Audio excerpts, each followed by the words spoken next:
Hey everyone, I need your attention for 1 minute. This is not one of those ads. This is something that has changed my entire life. If you've been listening to this podcast, you know that this is all about personal development as the foundation for everything good in your life. And this podcast is now sponsored by Growth Day, which is the world's first all-in-one personal development app. I mean, oh my gosh, can you imagine having everything all in one place that you need to create the life that you want? Now you can. So if you've been struggling with your motivation, your mood, your productivity, or your purpose, you have to check this out. Growth Day helps you consciously change your life and achieve your potential. It has all the self-improvement tools, motivational classes, and life coaching all in one place. So many of us want to improve our lives, but the question is how? Where do we start? What do we use? How do you get unstuck? How do you make self-improvement stick? Well, research shows how. It's when you consistently journal, track your habits, set goals, learn from empowering mentors, and challenge yourself that you'll be happier, healthier, and more successful. But let me ask you something. Where do you actually do all of your personal development work? I have to tell you that over 300,000 people use Growth Day for a reason. It works. It's the world's #1 software for self-improvement. Growth Day has an amazing mindset journal that I absolutely love, a habit tracker, and a goal-setting system. In fact, I bet if you went to my stories this week, you probably saw me using the journaling app and telling you to do it too, because it's the first time that journaling has ever actually stuck consistently in my life because of this app. And best of all, Growth Day has live inspirational classes every single week from the world's top motivational speakers and life coaches. These are people who have impacted my life in huge ways. These are mentors who I already knew and loved. In fact, this is something that's so huge for me, you guys. I personally teach a class in Growth Day every single month, and it is one of the most fun things that I get to do, and I'd love to see you there. These classes will truly shift your life. There's always something new that you will learn. So join me and 300,000 achievers growing our lives with actual real intention. Visit growthday.com/Lori for a free trial. Yes, you can try this for free. So go to growthday.com/Lori and go live your best life. You guys, that's growthday.com/Lori. And I can't wait to see you there.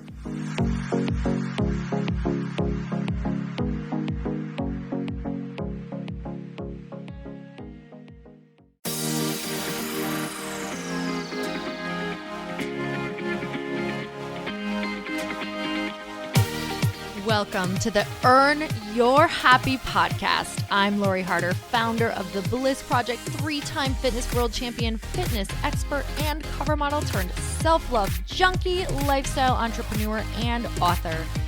Each week, I'll bring you a guest or a thought that will help you bust through your fears, connect to your soul, and get focused and clear so you can elevate your life, business, and relationships. We don't wait until we're ready for someone to tell us we're good enough. We take what we want and we anoint ourselves. Get ready to earn, own, and unapologetically rock your happiness every single day. Are you with me? Here we go.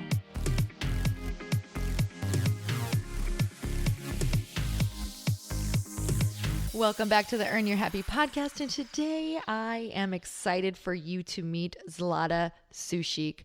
She is not only the host and producer of the SEXYFIT podcast, but she is a lifestyle coach, a sports nutritionist, and the founder of an online fitness coaching company called SEXYFIT.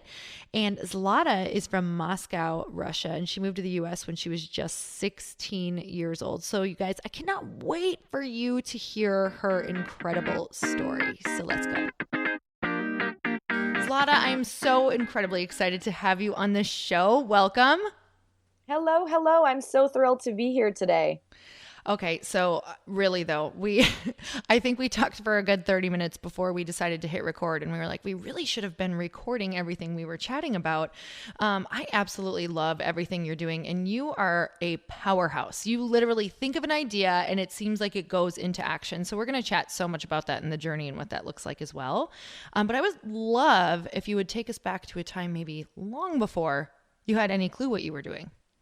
Oh, I love that. I feel like that time would be like 5 minutes ago. So I want to acknowledge you and say thank you for giving me a compliment. It is a beautiful compliment that I will take because it's something that has taken me so long to like stand in my true power and say, yes, I do say things and then I carry them out. And it is a big compliment to receive from me. So thank you for that. As far as the question goes about knowing what you're doing, I didn't, I feel like I've lived like 5 lives at this point, and I feel like a lizard that just kind of like sheds the skin and then goes to the next thing. I don't know if that's the best alternative to I give like to it. people. Um, but I moved to the US when I was 16. And it was a very difficult journey for me because I'm actually originally from Moscow, Russia, population of 14 million people. I moved to Anchorage, Alaska, out of all things, to follow my mom, who was a traveling journalist. It's a city of, they want to say 350,000 people, but they're lying. It seems like there are 5 people in that city. But all around, really huge change from a metropolitan city that's full of fashion and events and different things, and where you're full on functioning individual at 16, and you come to a school and high school here in the US, and your mom has to sign off on a thing for you to watch a movie. So very interesting time to be here. But, that was difficult. I did not speak a word of English. And something that I had to learn and really like be stubborn about, because I got sick and tired of answering, where are you from? Literally got sick and tired of answering where you're from. But I didn't realize that the question is never going to go away with a name like Zlata. So, but to fast forward a little bit, I gained quite a bit of weight, and because I was experimenting with a lot of different foods, and it was very different from what I was doing now. And I noticed myself that I gained between like 25 to 30 pounds, and I didn't really know how to lose that weight. So I instilled, in the help of my only friend at the time who was doing a bodybuilding show, and said, do it with me, in high school, in a bikini in front of the whole high school. New girl who's weird and listens to Ben Ibnazi on the stairs, like such a weirdo. I ate lunch in a bathroom like multiple times. Oh my gosh. So she said, I'm doing this thing. You want to do it with me? And I was like, well, you're my only friend. I don't really have a choice. So that's how I got into fitness. And I did my very first show, which was scary, weird, crazy. I did lose quite a bit of weight, and it was a fiasco. I got last place. But here's the magic of trying new things and doing new things. I got this incredible feeling of, I can do anything. If at this point I can be in underpants in front of my high school, I can rule the world. And Lori told me I can't throw around F-bombs, but I can rule the world, fill in the gaps. And I was like, this is for me. And from there on out, I competed for about 8 years straight. I've done over 26 bodybuilding shows. I've placed at 22 of them. Wow. Either top 5 or top 3 or 1. And throughout this time, it's not like I was just doing the fitness thing, right? Because let's just face it, fitness does not pay the bills ever. And ever, I'm meaning that being a fitness competitor doesn't pay your bills. I will say that fitness does pay, but not being a fitness competitor in Alaska. I'm not gonna lie, that's not a very. It's your money You doesn't are make kidding much me. sense. You're joking me, right? So.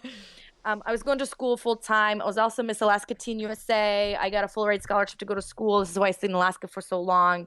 Then I worked a corporate job. And to fast forward to how I actually started my business, is after competing for so long. At first, it was something that made me feel so empowered and so strong and so certain in what I was doing. And at some point, it hit me so hard that I wanted to win. And there's nothing standing in my way. And it shifted from being something empowering to something being really disempowering and feeling like I'm less, because there was a lot of comparison. Instagram just started coming out, and people were leaner, and there was Pinterest, and there was the weight, and there was the winning, and there was the pressure of being a sponsored athlete, and there was coaches, and there was people. And it just all became too much for me emotionally. And it really took me a really long time to catch up, but my body reacted immediately. My My body reacted immediately. And the reason I left the stage is because I ended up with adrenal fatigue and hypothyroidism, and literally went into a doctor's office, and she told me that if I don't slow down, I'm not going to be able to have children, which at 22 is very disheartening thing to hear. And I was like, she's wrong. I threw out my Rx in a trash the minute I walked out of that office, and I said, I'm not sick, but I knew I wasn't able to compete anymore. And it was, I'm getting goosebumps because it was the life I lived. I lived the carbs and the proteins and the watching the IFBB pros and the magazines and who's on the cover and who's doing what. And I was more concerned about them than I was concerned about me and what are people going to think about me, what's happening. And adrenal fatigue was a beautiful thing that happened to me. Not a lot of people, I'm going on a rant, but not a lot of people consider health issues to be a blessing. It is, because it forces you to slow down and to get a clue about your pace, about your life, about where you're going and what you're doing. And that's what it did for me. And eventually I gained a lot of weight, because hypothyroidism is not a joke, especially without medication. Adrenal fatigue is not a joke. And I stood there in front of a mirror knowing what it feels like to see your body at 11% body fat, with being shredded but feeling like crap, versus what I was seeing now, which is 30 pounds overweight, tired, hungry, binge eating because my hormones are completely out of whack. And I'm like, this is not health. The health as I knew it is broken.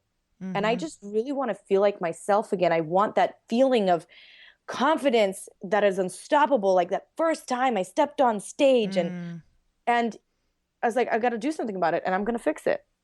And then I went through a year of recovery and working with a naturopath, because I was already a trainer at the time. And that's how SEXYFIT came to life, because I was sitting in a coffee shop and I said, I don't want it to be skinny fit, strong fit, lean fit, because we're all kinds of fit. And all a woman really wants to do is just like feel sexy. And I was like, SEXYFIT. That's good. That rings. And then I went online and I saw a .com that was available for an obnoxious amount of money. And I was like, I'm gonna buy that. I operated a business under a different name, horrible name, for about 4 months. Talk about imperfect action. And then I spent every single penny that I earned on the sexyfit.com domain, with a business plan that was written on a Nordstrom shoe bag, because I was kind of broke at the time too. I hit the solid rock bottom there. I've shortened the story from international travel and fashion week jobs and like all this weird stuff that happened in between. But bottom line is, I've seen all walks of fitness, and I've seen all walks of building a business, and I've now coached hundreds and thousands of women hands-on, because my primarily mission is to be hands-on with my coaching. And I can with certainty say that I have figured out something that I knew that wasn't there for women 2.5 years ago, and I'm incredibly proud of that. And that is the long way about going about the story and what's happening now, and how I really came up with what I'm doing right now, and how I'm putting some things into action. So there's that. No, I love it. There were so many that's the thing when I talk to like my girlfriends, we can go down so many different roads, and this could go to a completely different place. So I try to listen in, like, okay, what are people going to want from this? I loved what you shared, and I love that you said that your adrenal fatigue really led you into a good place, and that you just feel blessed because of it. Because I think there's a lot of people who are playing major, or you feel like a victim when these things happen, and you can stay in that place that's so disempowering. But I love how powerful you feel now because of that. Can you just, for anybody who's maybe sitting at home who feels like they've lost something because of something, do you have any advice around that, just to how to flip that around? I will be completely transparent and completely honest. And I'm here to, I don't really care if the listeners like me or not, but I'm here to deliver something. And out of that question, here's my answer. You don't realize the blessing that sickness and illness is, because you truly, if you think that healthy is expensive, try being sick. And there was a time where I looked at this and I was like, my dream is ripped apart. I'm never going to be an IFBB pro. This is unfair. And why me? And this doctor is ridiculous. And all these coaches, they've led me down this path. And like, this industry is BS. And I'm so disappointed in everything. And I was like, hold on, sister. You consciously knew that stress, never slowing down, never taking time for yourself, putting everybody first, not creating boundaries, under eating, over exercising, living a 20-hour-a-week lifestyle wasn't sustainable. And your body gave you all these little signs. Why am I always sick? Why do I not have my period? I feel like I'm always tired. I'm drinking 15 cups of coffee. Well, you kind of got yourself there. So that's one thing. So accept the fact that you did that to you and nobody did that to you. You did that to you. And that's a powerful place to act from, because just like you broke it, you can fix it. So, and whether you choose to acknowledge that you were responsible for this happening, you can choose to acknowledge that you can make different choices that are going to be empowering in the long run, where you can create your new self, because there's a lot of baggage that comes with adrenal fatigue. It's inability to communicate with others, inability to know your boundaries, inability to identify stress, inability to cope with stress, inability to cope with eating and knowing your threshold and your limits. All of these things, just like being anemic, just like being overweight, just like being an emotional eater, we have the power to make the choice to grow from that place into a new person, into a best self, into an opportunity to improve and impact everybody around you. But if we choose to sit in that space and, dwell upon that playing victim, nothing can grow from being a victim. It only grows from taking an action to find yourself again. Does that make sense? Totally. That kind of moves me into what we were chatting about earlier too. And that's, all of this stuff with, you're saying boundaries so many times. I don't even know if you're saying it as much as you are, because I think it's so vital for when you're digging yourself out of a place where you feel helpless. There's so much about boundaries, because we live these lives full right now. We were talking about how the word anxiety is getting thrown around like every sentence we talk to somebody. It's like, I'm feeling anxious. I have so much anxiety over this. I talk to so many women. That's a normal everyday word that they use, that they feel in every moment. Like it never goes away, and they're not sleeping because of it. They're feeling super stressed out about it. And, you kept saying boundaries, because I think that if you don't start establishing those, right? So what is that? What can boundaries really look like for people? What did it look like for you? And that was a very, very interesting conversation for me. When I first heard the word boundary, and I was like, I got boundaries. I'm a strong, independent woman. I got all kinds of boundaries. Right? Yes. And a life changer, you will actually not believe it, and you don't really realize how impactful your words are until you meet the people again. You actually are somebody who taught me that, because I remember reaching out for the original summit series that I was doing a gazillion years ago when we didn't know each other. And you said, I can't, I'm overcommitted right now. I'm not going to be able to follow through with that. Me being me, I asked you again, and you being you said, no, I cannot commit to this right now. Get back to me when you're doing another series. And I was like, there's some strong in that. I like it. And I'm like, she has very strong boundaries. And I was like, do I? I'm like, do I have strong boundaries? Lori has boundaries, do I? And I realized that I didn't. With my friends, I would let them call me and talk my ear off about their issues. With my clients, I would let them reschedule all over the schedule and go over on coaching calls. With men in my life, I would take the time out of my schedule, my me time, to please them. I would do certain things for my mother because it's just something that I do, which was my boundary. Like she's a Russian mom, and she gives me a lot of space. And don't get me wrong, and Mom, if you're listening, I'm so sorry I have to share this. But there was like it was like a marriage thing about finding a man and find a man. And I'm like, okay, we're no longer talking about this conversation. This conversation is off limits. So there was a lot of boundaries that were being overstepped on daily basis. It wasn't just like a business no. And then they rolled in into, guess what?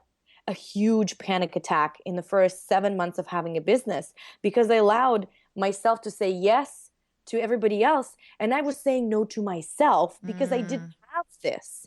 And every time you say, I love this saying, every time that you say yes to somebody else, you say no to yourself. And that's how we roll into this anxiety-driven world, because we didn't create the boundaries, and we said yes to everything because while they're amazing opportunities and we want to do all of them, we never created them in our head even, or knew what our threshold is. So boundaries are critical. And I thank you so much that you gave me such big pushback on it, because it's not like we didn't connect. It's not like we're not friends now. It just wasn't the right time. And who knows what would have happened? Maybe you would have gotten on a call and been like completely all over the place and been like, oh, I can't really deliver the content. And I would have been like, wow, Lori is a basket case. You know what I mean? just for real though. I mean, for real, you can catch people like that at that point in their life, you know? And you're doing a disservice for everybody. By not following your boundaries. So I thank you for that. You know, I think a huge part of that, and I love that you even shared that. It's funny, I don't really remember that. I just remember really liking you and being like, no, I really mean it. Come back again. I just cannot do it right now. And so I've learned for myself, so much of that is so that I don't even want, especially an incredible woman as yourself, I don't ever want to resent someone even 1%. So if I would have said yes to you, I would have resented when it came up if I was super busy or stressed out or didn't feel well or I missed a workout or whatnot. So it's really about that boundary was just to protect even a relationship, and even, you know, really wanting to make sure you go into something with utmost respect for what you were doing and for, you know, giving you good content. So I just hope that people can see both sides and be like, wow, it really is, you're not hurting someone. And anyone who's really, you know, really respects you and understands people and really wants the best, you know, the higher good of everything is going to totally get it, because you totally got it. And I love that. And I love that it benefited your life as well. I've learned so many lessons. Absolutely. That way. But even last week, you said, hey, I have to get in something for an editorial something. Can we move this? And I'm like, sure, no big deal. It wasn't a big deal. But it was, at the time, you're like, I have a boundary. I don't want to be overworked, and I want to meet both the deadlines, and I need to move this podcast, period. Great. I will not even argue with that. Cool. Laura needs to move the podcast. No big deal. Nobody's going to be upset with you if you say no. Nobody. And if they are upset, are they really operating in your best interest? So many good things. So it's funny. I just read an amazing quote. I can't remember it. I was trying to look for it for a second. But it literally says, and I think it's from, I can't remember what's from. It's from like a billionaire. I can't remember which billionaire it is. But the quote is, every, successful people say no to almost everything. And that it's from a billionaire. I just cannot remember which one, but, well, thank you, billionaire. Thank you, billionaire. I will find it. I will find it and put it in show notes. Which I'm just kidding, which is, but that's a whole other conversation, how I leap and then learn things on the way. That's good. But I know you do it too. That's the definition of an entrepreneur, isn't it? Like just run through it and then figure it out while you're running. But anyway, yes. How many things do you have to, there are so many things right now that I actually should be saying no to that I'm not. So my boundaries are pretty good, but they actually need to get even better in order for me to be going where I know I'm like to be of highest service where I want to be, or higher service.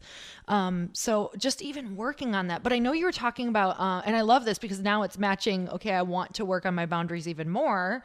But we were talking before about intention, actions, and impact. So I know you said that that's kind of a theme that's coming up in your life. I'm so like curious. Oh my gosh. I'm going to take a long road around it, and I'm going to get to the story. So, I know that some of my peeps are going to be listening to this. Some of your peeps are going to be listening to this. And I have to say that a lot of things have changed for me since I was battling anxiety, because I have my stuff together. you know what I mean? I have my stuff together. I like what I'm doing, and I love my team. I love my business. I love what I do. But in the times of when anxiety hit me, I would hate it all. And I would just lay in bed and I'm like, why am I doing this? Like, can I just like lay here all day? This is very unlike me. So in that time, I started to seek a little bit of spiritual guidance, if you would. And I tried Reiki, which was, wowza, a crazy experience for being the first timer in Reiki. If you're not familiar, look it up. Then I ran into a pranic healer literally by a mistake, and I went to her a couple of times. I was like, it wouldn't hurt. Then I experienced the power of working with crystals, and then next thing you know, I'm saging everything, and the next thing you know, I'm in essential oils, and then I went to final hit was I went to an astrologist, and I became a lot more aware of things that are outside of my power, because there is such thing as that, and really exploring the side of spirituality, because even last year this was not even a thing that I was doing, which helped me find peace in many ways and is very, very helpful. So that's something I need to say before I go into the action and intention and things like that. So I am not highly spiritual. I feel like I'm spiritual enough. And I'm also on the side of things where I know that action will breed outcome. So, but there is a difference between impact and action and intention. So, and what I was telling Lori is this, like the story, I was sitting at out of all people, at my energy healer's office the other day.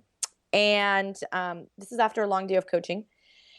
And she was sitting there and she was starting something new, and she was having a conversation with another woman, which I love so much. Women must support women, another topic. And the other woman was telling her, like when I started my business, there was like all the stuff that I was doing and I was reading. And woman one says, you know what? I know what I'm going to do. I'm just going to sit here and I'm going to put intention in the universe that this is what I want to create. Mind you, I just had a launch of a big challenge that we were doing, and I pushed my boundaries a little bit outside my comfort zone as well. Probably haven't had a real good day off in about 2 weeks, and the days were like 14, 16 hours, which I'm loving every second of it. And I wish you could see me right now, because I turned around and I gave her this look like, huh? Yeah, what? An intent? And it's like, in my head, I'm like, do you really think an intent of sitting here and talking to the universe is what's going to get you booked up? I held myself back because not everything needs to be said, but I made a note. I'm like, And this was after a long day of coaching, and my last coaching call was a client who was like, I'm not really working a job that I love, but I'm really successful. I'm getting like all these promotions and I'm doing really well and I'm going places. And I said, but is that where you really want to be? She's like, no, but I'm going places. And I was like, cool. Let's talk about really figuring out what you want to do and then go there just as fast. So when I said, wow, really cool theme. And I left my healer's office and I was driving, which is always so peaceful for me. And I was like, there's a big gap in our world. We have a lot of spiritually inclined women who are probably listening to the podcast who want to be health coaches, energy healers, pranic healers, whatever your thing is, whatever your healing agenda is, gift. And we sit there and we think that we have to have this intention that we set, and then bam, the universe will give you everything with ease and grace, and just you will be in flow at all times. See, I know the lingo now. I'm in tune with the lingo. And then we have this other side, the 21st century iPhone-driven 18 appointments a day promotional side that is going not nowhere, but not the right road for them because the intention was never set. So, and I've been talking a lot about closing this gap and creating a meaningful impact by an action with an intent with action, because you kind of have to supersize each one depending on what you're working on. And that's how boundaries get created easier. That's how action becomes more meaningful. And that's how you're actually impactful in life and the world, because you're able to create what you want to create, and you're actually creating it while you're intending to create it. Because I can intend to create the world's best podcast in the world, but if I don't record any interviews, I can't. And guess what? Those interviews didn't come with ease. I had to bug Lori Harder 15,000 times and say, Lori. I had to, call Tony Horton's manager 15,000 times. I'm now getting to Sean T, and I've knocked on his door 15 times. You know what I mean? They do not come with ease. And they do not always come with grace. But the opportunity to create something beautiful is 100% supported by doing the work. And the likelihood of success is much higher if you do the work. I mean, there are those people who can manifest millions, and power to you. And maybe I'm not in tune with my spiritual self yet, but that has not happened to me yet because I've done the work route. So that was my message about that. So how does that sit with you, Lori? Well, I think it's so beautiful because I believe in, so I was all effort before, like all effort. Did it get me places? Yeah, it got me lots of places, but I was tired. I was stressed out. I was resenting everything I was doing. I was resenting people in my life who didn't deserve resentment. They deserved huge love and props and thanks. And so now, I have so many beautiful women in my life. And one of my friends, Lindsay, always talks about effort and surrender. So there's an effort and there's a surrender. And the surrender part is just the receiving part, or it's the intention part, or it's that part where you really have to have faith. But there is the effort part. Like Chris and I decided to, it was right before New Year's Eve. Basically, it was New Year's Eve. And we always stay in for New Year's Eve now. And we kind of plan out our whole year. Or like what we really want, and we celebrate what happened last year. She's saying she does too. Okay, I love that. And this year we were like, we're going to put in a 90-day push. Like for the next 3 months, we're going to work harder than we've ever worked in our lives. And then we're going to rest. So it turned out to be 120. Don't do that. But it was so don't do that. It was so beautiful. I highly recommend it. And yes, it was full on sweaty effort. But when it's a small push period like that, and when I say small, yes, it was long, but at the same time, in the grand scheme of the year, if you're going to take some time off, it was smaller. But it literally, it lifted all of the resentment off too, because I knew I was just going to say yes to a ton of stuff. Like I knew that I was going to, I knew that I was just going to go for it. And what it did is the things I was saying yes to, I was saying yes. I was excited about. I was like, I was going to make sure that I remained excited about it. So many seeds were planted. I wasn't saying yes to the things that were not a hell yes. Everything had to be a hell yes, but I just kept saying yes. And now I can tell you that things came at such an amazing fast pace that you do get tempted to keep on going, which happened a little bit. But now we're looking at the points to surrender, to rest, to enjoy, to really look at, okay, what's next? When is the next effort point? But now let it come in, put out your intentions. And I did notice I have to, even with this podcast, and I know that and we'll talk about this in a minute, but before I was just getting on because I was covering all the topics that I'm super passionate about and that are easy. But then all of a sudden you kind of hit this wall of like, okay, it's not easy anymore. I have to set intentions around this podcast. Like I have to think about it. I have to plan it. I can't just go out there and do what I was doing before. That's not working. That's totally irresponsible. So anyway, yeah, I believe in, I think that's huge for me right now. It's not even right now, it's all the time, right? Like remembering, okay, when's the effort, but where's the surrender? So it's vital. And I love that you mentioned that about the podcast because, we have talking points, we have subjects, we have passions. We as creatives go through phases where we're talking about certain things. You ask me about talking about emotional eating now, I'll be like, oh God, because I've talked out that subject 6 months ago. I'm over it. I don't want to talk about it anymore. So you have to find where you draw your inspiration from and how you draw your inspiration. How do you feed your inner creative? How do you do you feed your inner critic at all? Do you surrender, or do you do more? Do you push for more effort?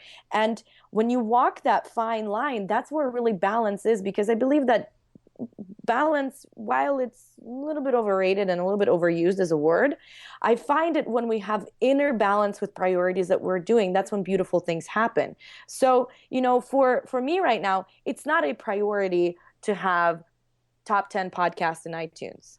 For me, the number one priority is to come through to my community and fill up a mastermind of 100 people. It starts in June. So I'm not going to be stressing about my podcast not being top 10 right now. And OMG, I fell in ratings and blah, blah, blah.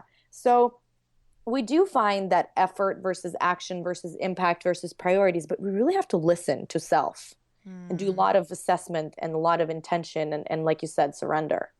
So how do you know, because your podcast was a thing for a while, but now it's this thing. So for everybody out there who's like, and that's so important, but how do we tell people, how do we teach them to navigate that life goes like that? It's like seasons for different things and you really have to listen in. How do you tune in? So I was listening to this amazing keynote speaker at a conference, Icon Conference. And gosh, what is his name?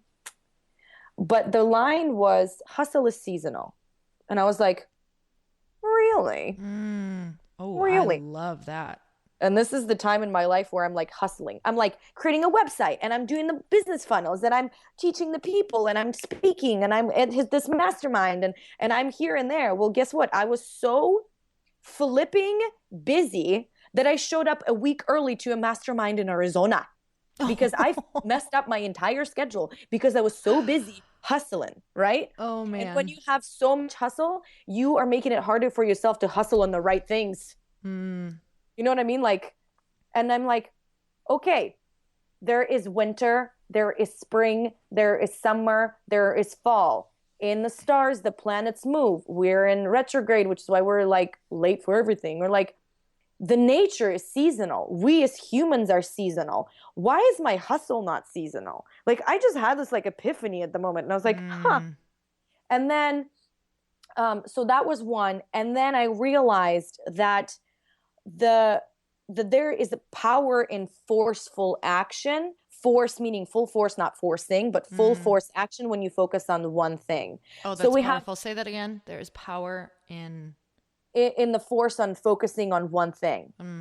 Whether it's quarterly, monthly, weekly, daily.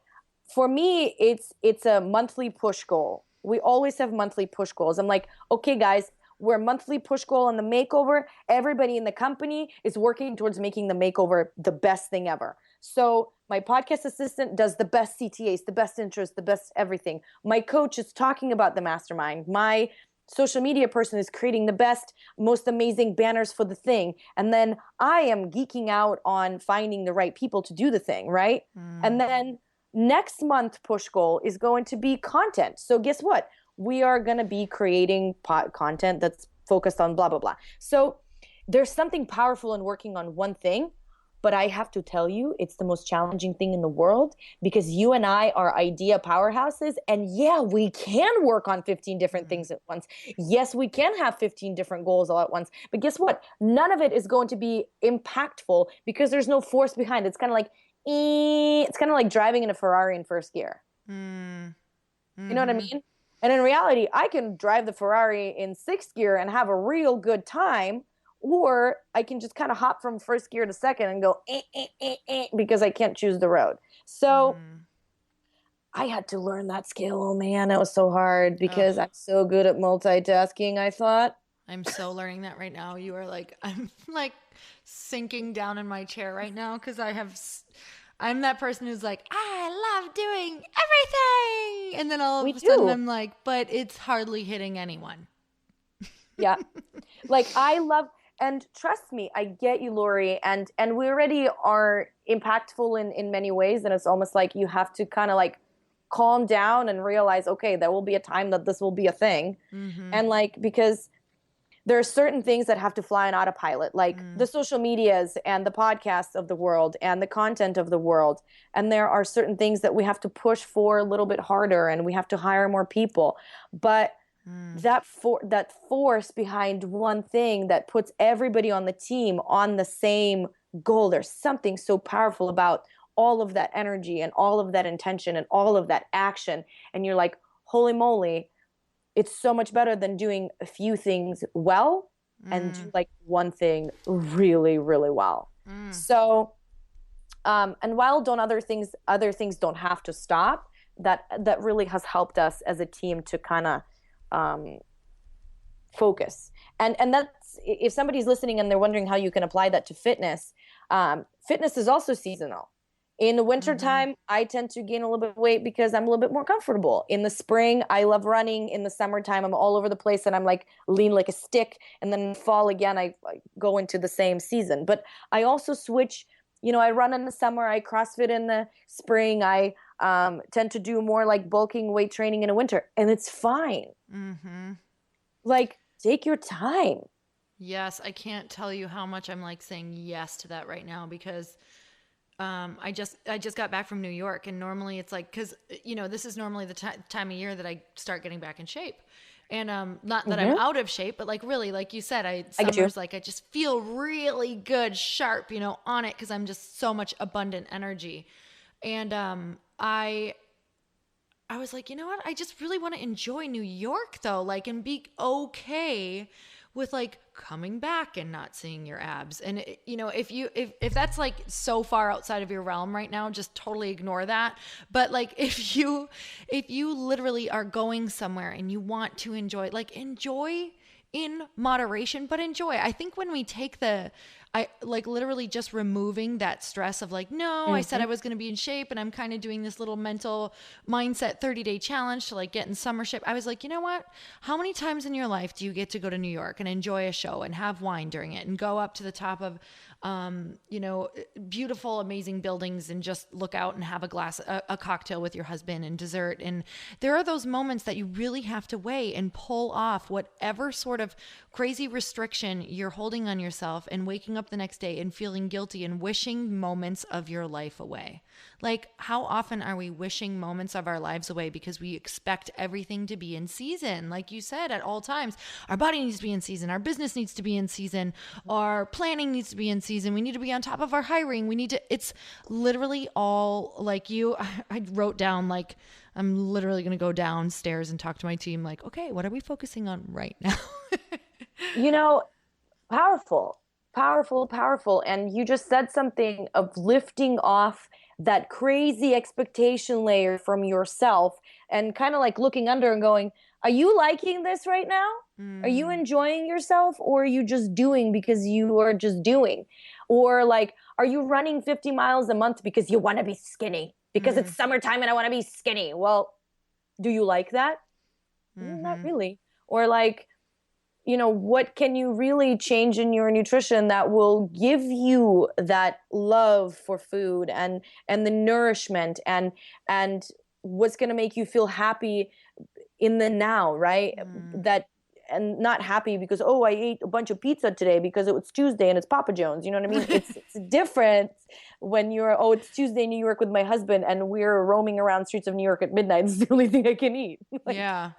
So lifting off that layer is a freeing feeling, because we focus on having enough moments versus lack thereof focus. Does that make sense? Yeah. It's literally just saying that there's so much to that. I know we can so dig into that. Like, there's just so much to freeing yourself of that, like, restrictive tie of, or the should, I should do this, I should be doing that. Where really, honestly, in the grand scheme, I'll be recovered from New York in like 2 days. 2 days. Yeah. Exactly. But there is power in something that you said, and I kind of want to shift gears a little bit. Go for it. And it's a power of words and power of shoulding all over yourself. I see this a lot in women who just walk into SEXYFIT, and this is the first thing I say. I'm like, I love you, and I want you to stand in your power, and I want you to trust yourself to make decisions and speak with certainty. So the words should, try, hope, I'm thinking, and kind of, they no longer exist. Like, I'm hoping to try this program. You hoping, are you going to try it or are you not going to try it? I was thinking about, are you thinking or are you doing? Because we spend so much time thinking and hoping and trying and maybe kind of sort of shoulding. I'm like, you going to do it or you don't? And it's like, if you're not going to do it, be okay with, trust yourself to make that decision and make it right. I should try smoothies. You're going to try smoothies or you're not going to try smoothies? I'm not going to try them because they're a lot of work and I hate washing the blender. Me. I'm going to try them because I don't have time to eat a solid meal and I would rather drink it and move on with my life. Which one is stronger? The washing the blender is stronger because I don't have time to eat. Does that make sense? And I'm not hoping to kind of sort of try the smoothie thing. You know, you're bringing like, there's only two choices and it's faster to go to the two choices, like literally to be so absurdly obvious with yourself with the two choices and honest too. Like, yeah, yes. I'm either going to do this or I'm not. I'm either going to stay the same or I'm going to change. But also in those words that you said, I wrote them down, should, try, hope, thinking. You guys, these words literally take so much energy. If you look at every word, should, we sit in should for hours, days, months sometimes, and it literally pulls more energy than an actual commitment to something. So when you commit, you're freeing yourself, saving energy, giving yourself more time. The process of trying is more painful than the actual just getting your butt to the gym. Because you're sitting there and you're in your thinking space. Should I try or should I not? Should I go or should I not? And it's like, it's painful. My dad, thank you, Father, for teaching me this. But he said there are always three ways out of every situation. He's like, you need to sit. This is how I believe I was able to be fairly successful in business, is because I'm always like, three ways out. I can do this, I can do this, I can do this. Which one do you choose? If you choose this one, this happens. If you choose this one, this happens. If you choose this, nothing happens. Which one do you want? Boom, boom, boom. I'm literally like, three ways out, one way, let's go. And I'm a big sister. So I'm a part of Big Brother, Big Sister. And another thing, and another week, this is a phrase that I noticed in my little. I said, "Where do you want to go for food?" And she always says, "I don't know." "What movie do you want to see?" "I don't know." "What do you want? Blue ice cream or green ice cream?" "I don't know." And my second question is always if you did know, what would it be? We never don't know. We know, or we're too lazy to answer, or don't want to think of a choice, or are afraid to hear what we're actually going to hear from within. So it's like, what is the deal with your husband? "I don't know." Do you really not know? Or do you not want to tell me, or do you not want to tell yourself? So I went on a little tangent and rant there, but I do agree with you that absolutely it expands more energy to be uncertain and shooting all over yourself than actually going for it. No, I loved it. Are you kidding me? I feel like that was one of the best parts of this whole thing. And that's what happens when you just keep on, like taking the layers off of different conversation. That's Absolutely. why I love like talking to other women who love to analyze. It's so good. If you could see our fingers, where I don't even know what that is, but it's creepy. I love it. But you said a great exercise for people. And I just want to offer them that exercise, that if you're in between something, if you don't know what you should do about something, to write down the three options and write down the outcomes of the three choices. That was really, really beautiful, because what outcome do you actually want? And when you say, okay, if I don't do this, guess what? You don't get to live with the outcome that you want if you don't do it, but you do get to live with the other outcome. And then there's accepting or there's doing, right? It's accepting that you're not going to get what you want, and you accept and you move on with life, because then you're not sitting in that like, oh, I wish this could happen. Then you just get rid of it and you get fine with being where you're at, or you move forward. So I loved that. Thank you so much. It was beautiful. You're welcome. And life is really a combination of choices which we chose to partake in. Mm-hmm. And for me, I have my bachelor's degree, I have a master's degree. I traveled and I lived in Austria for a semester. Then I traveled, couch surfed the world for 8 weeks. And there was so many experiences that if I just sat there and I was like, what if I kind of sort of choose maybe politics versus competing? Because there was a time I actually got accepted into an internship program to work with a congressman in DC, and I chose to compete instead. But I could have just sat there and never made a decision or never even applied to either thing, and I wouldn't have a choice. You know what I mean? So we really have to think that the more action we create versus the conversations that we have, the more outcomes we're going to be able to experience and live that full, blissful, brilliant life that we truly do deserve. Oh man, that was a good point too. You just creating choices for yourself. And if you don't know, explore your choices. What could you do? And, yeah, maybe you'll take a turn into something you're like, okay, yeah, this is really boring, but it might open up something else for you. So if you're not taking any action, you eliminate all choices. So more action, more choices. Yes, it puts you in a point of decisions, but now you have decision-making tools. So Exactly. yeah, Exactly. beautiful. Oh my gosh. So tell me And more about your podcast too. Oh, the podcast. I love my podcast. My I podcast love is your my podcast. favorite. Thank you. I was struggling of finding my space in the fitness industry. Really struggling. Like, am I the box gym trainer who goes to train? Because this is the thing about careers, right? And even career in fitness. You can be many different things within the fitness industry, right? But we only know a few. Okay, I will be a trainer at a box gym, or I will be a boot camp instructor, or I will be a leading instructor who leads the class, or I will be a fitness model personality on the magazine, or I will be the video girl on the DVD. I just couldn't find my space. I was like, not the video girl, it's not interesting. Box gym is, no.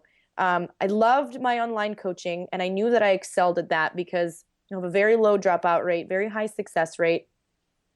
But there was something else that was like irking me, that I was like, but how do I find my platform to speak on and really be able to channel my energy into something that impacts a lot of women? Because I believe in giving versus taking.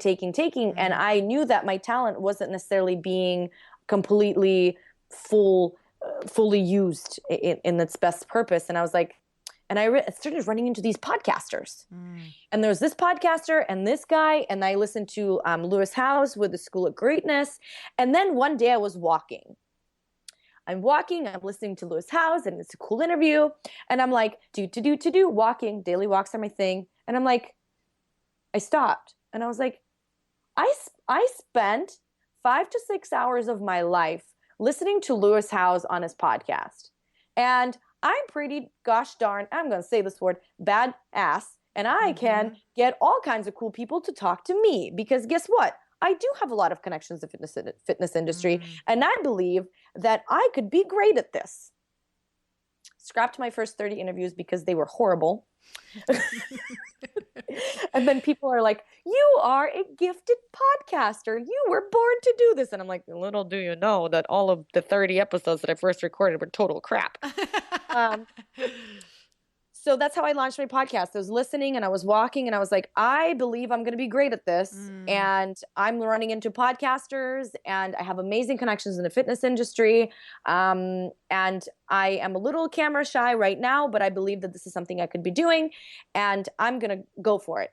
And I just jumped in with the thinking, because I know my brand really well at this point, and I know what I want to bring to women. To me, it's about the unstoppable confidence that you get from health and fitness, and truly be in your healthiest, best self. And when you choose your best self. And when you make decisions based on who you want to be, and it's not just about your diet and exercise, it's about healthier, happier, more confident you.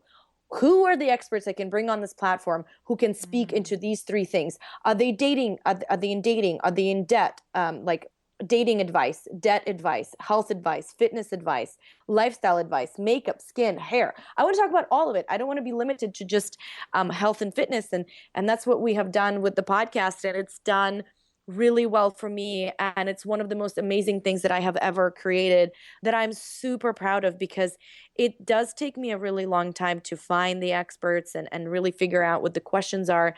And yes, while 10% of it was a talent, 90% of it is a skill, research. It did not come easily to me. I didn't know how to ask questions. I didn't know how to dig deeper with experts. I didn't know when it was okay to speak, when it was okay not to speak. And I just kind of was like, and I was like, my podcast, I do what I want. And then everything else kicked in after that. So again, long explanation, but that's, that's my podcast. I love it. I really, truly love it. I love your podcast because I really feel like you shine through in being a person on it. And I love that you just said that, like, cause it's scary. It is really scary. I'm so new at this. Like, Zlata, it's scary bringing people on. It's the same questions that you just said. I'm like, when do I talk? When do I okay, so thank God I'm comfortable around you now because we can just flow.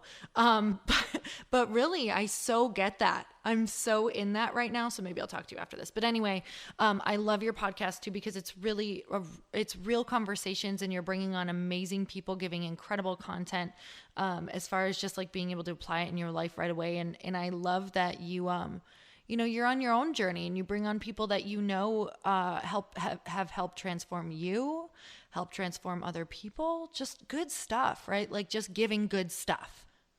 I'm going to add a note to this, and this will give confidence to a lot of you guys and even you, Lori. We're all on a journey and we all have stuff.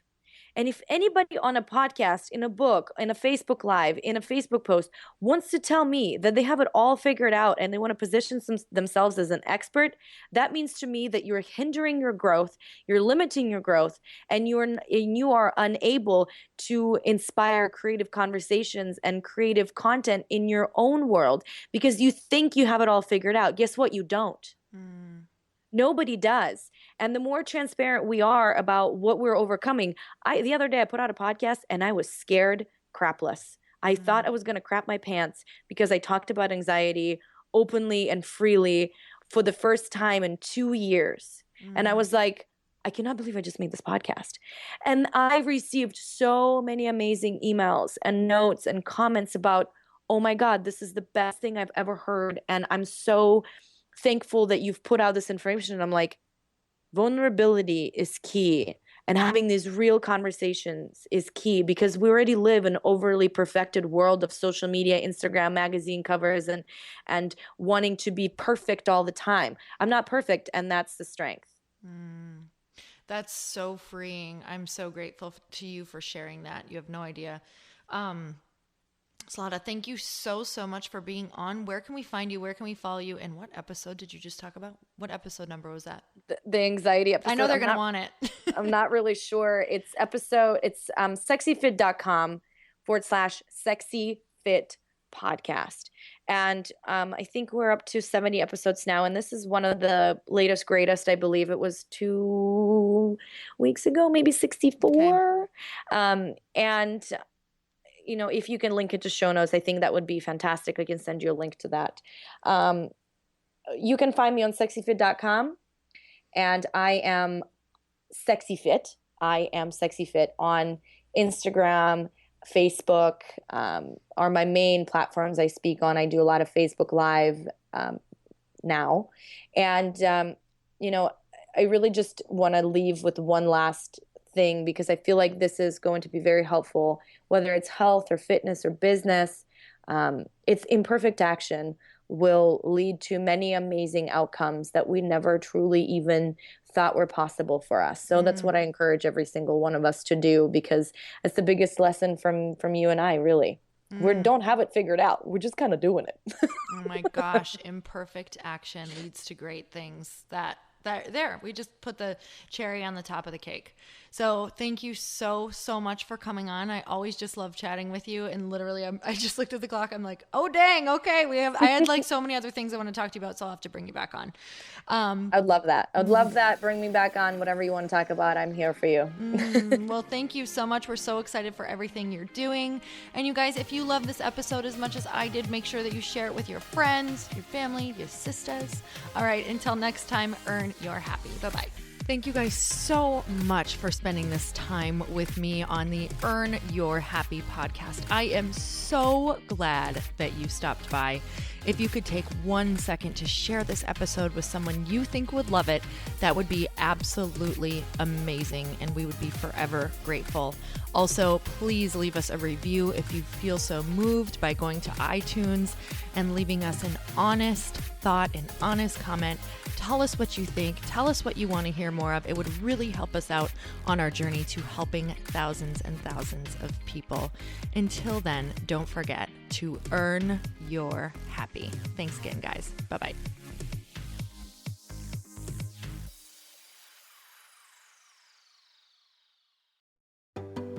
Hey, do you know what the big secret is this year? And it shouldn't be a secret because this should be your biggest focus. It is building your community. I am always working on building and nurturing my community, and everyone is talking about the power of community. Without an online community, you just cannot grow organically or create a real movement, which is what I know that we're all after. And you can build trust or monetize your audience. When you get community right, not only does your audience grow faster, but so do your sales. But where's everybody going to be managing their communities these days? And a lot of online entrepreneurs and thought leaders are turning to Circle.so. Circle is an all-in-one community platform. It lets you host content and create discussions, live streams, group chats, and memberships all under your own brand. And what's so cool about Circle.so is that you don't even need a website or Facebook group. Instead, Circle lets you build your own community site where you can host content and manage your members. You can even create locked and unlocked content spaces, groups, and classes. How freaking cool is that? You can put your content behind a paywall too, and you can charge different amounts of money for different spaces on your community site. Circle.so is famously easy to use, and it has a free 14-day trial for you, so you can go check it out, see if you like it, see if you love all the options. Just go to Circle.so. Go check it out right now, you guys. Imagine being able to manage your community, start group chats and live classes, and accept payments all in one place. Kind of mind-blowing since this is usually spread all over the place. You have to log into so many different things. If this is the year to capture, organize, and monetize your community, head over to Circle.so. You can get a free trial and start building your online community right now. Just go to Circle.so. You guys, you get the 14-day free trial. So just go and see if it's for you. It's going to streamline everything and make your life so much easier. It's so freaking cool.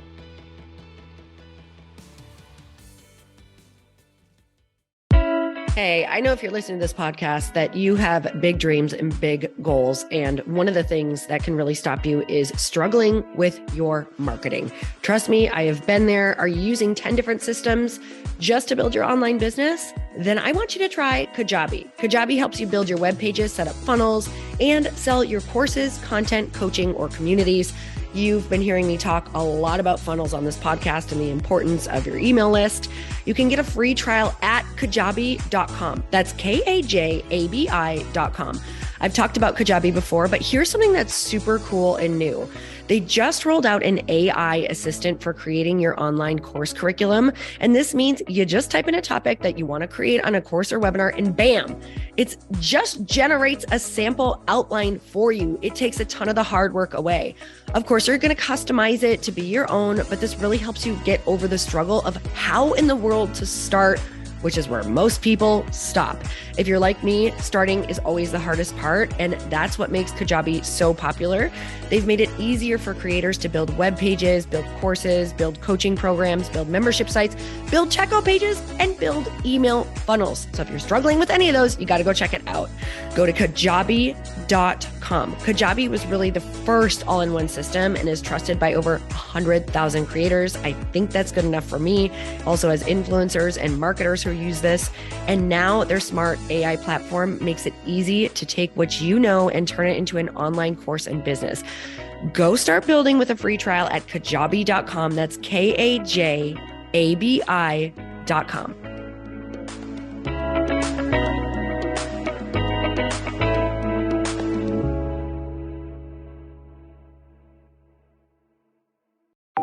Want to know a huge secret to my success? Okay, not only my success, but just about every single person that I have interviewed on this podcast who is successful has this in common. You guys, they love to journal. They capture their life lessons and what they're grateful for. But a lot of people don't keep this up consistently, and most people do know that the research shows that journaling deepens your gratitude and increases self-awareness. But did you also know that journaling decreases stress and helps you achieve your goals faster? In fact, journaling is a huge differentiator between average performers at work and high-performing people. It leads to longer-term clarity, confidence, and success. So why don't more people journal? Why didn't I journal consistently? Honestly, they don't like staring at a blank page. It's hard to carry a book around with you or a notepad, and they just don't even know what to write about, or they just forget. That's why I know that you're going to love Growth Day. It's the world's #1 system for self-improvement, and it's like all-in-one personal development in an app. And it has an awesome digital journal, and people love it. Growth Day's digital journal has hundreds of research-backed writing prompts for self-reflection, positive mindset, confidence building, and success. I use them all the time, and it makes me think in ways that I typically don't, and it makes me ask myself better questions, which we all know gets better results in our life. It even has prompts that help you develop a daily, weekly, or monthly habit of reflecting on your life and identifying areas to grow. So it's a perfect time of year to start journaling, you guys. When you sign up at Growth Day, you also get systems for habit tracking, goal setting, and scoring, and improving every area of your life. Best of all, I get to teach there too, you guys. I'm so excited. I hope that I get to see you. I teach live in Growth Day every single month with a new topic just for you. So join me there. Start your free trial at growthday.com/Lori.